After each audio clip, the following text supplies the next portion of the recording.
Welcome to MiConvert. In this tutorial, I will show you how to convert DWG files to FBX format, completely free and online. Open your browser and search for DWG to FBX MiConvert.com. Click on the first result to go straight to the converter. You are now on the DWG to FBX converter page. The interface is clean and easy to use. Let's upload a file. Click the Choose File button. A file picker will open. Select the DWG file you want to convert, then click Open. Your file is loaded and ready. You can see the file name, size, and destination format.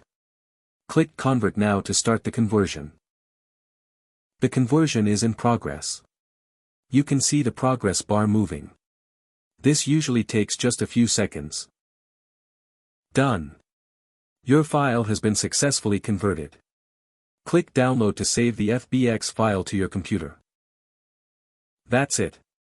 Visit MiConvert.com for more free conversion tools. Subscribe for more tutorials. Thanks for watching.